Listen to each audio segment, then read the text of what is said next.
Бізде бір болайықта, короче, тыңдаңдар, пиздец әңгіме тыңдаңдар. Бізде бір болайықта 3 қыз бар да, короче, Сания, Галина, Диана деген қыздар бар да. Бізге 1 миллион табатын жігіт керек, бойы 2 метр жігіт керек бізге дейді да. Бірақ, блядь, сука, блядь, олар ағылшын сөздер айтқанда бүйтіп айтады екен. Кимеме мәні? Кимеме мәні? Сосын, короче, бір 18 жаста қыз мектепті енді бітіріп қатысшы болып келеді да бізге бір болайыққа. 2006 сила, қалғандары терпила дейтін бір қыз келеді да бізге. Ой, Айсажан, қойшы, сен мен тапқан жігіт емес дейді. Сосын бізде арамызда бір жігіт, шашы кішкене, шлем, прическа, космонавт, железный человек сияқты. Сол, анау, қойшы деген қызға сол жігіт бізде, короче, бірінші күнде бітте ма? Джон К, Леонардо Ди Каприо, где-то старенький курит ғой ана взглядқа. Мен сындым ғой ана взглядқа, мен, прикиньте, мен сындым ана взглядқа. Недавно театральный бітірген бір қыз бар да, енді бір актриса ма, бір артистка ма бір. Ол қыз деген Pick Me Pro Max Ultra Samsung iPhone Xiaomi терабайт, миллионабайт комбо-момбо қыз бетет.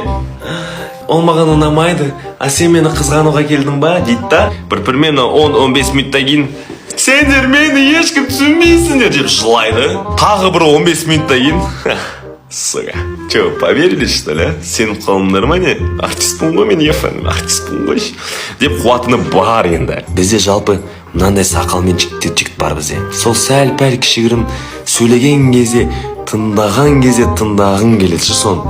Бізде ата-бабамыз, қарагөз қарындастарымыз, бізде 19 ғасырда, біздің ата мен әжемізді қасында деп әңгіме бастайды ол. Мен натуре тыңдасам мақалының амбассадоры бар бізде. Татуировкамен отыратын бір жігіт бар емес па? Өзінше былай татуировка мен екі жақтан мойында деген. Өз-өзімен отырады ол жігіт деген. Чисто өз-өзімен ана жерде қырылыс болып жатыр, мырылыс болып жатыр, ол былай. Да ну нахуй. Адамдар сондай манеш. Қайда келдім әке деп отыратын бар сол жігіттеш. Көрермен ретінде отырам, ол непонятный бір бала. Микрофон қолына алса болды, қуат анау. Ол ішпей ақ қуат ол. Алады да микрофон ойына кішкентай миына қандай ой келеді, соны микрофон алады да дей салады да, потом микрофон бере салады, болды, өзіне өміріне риса. Бізде кім жоқ, ойландашы, бізде кім жоқ. Бізде мақалының амбассадоры Pick Me Ultra Pro Max Combo, iPhone Redmi. Бізде железный человек, космонавт бар мынандай шляпамен. Пиздец.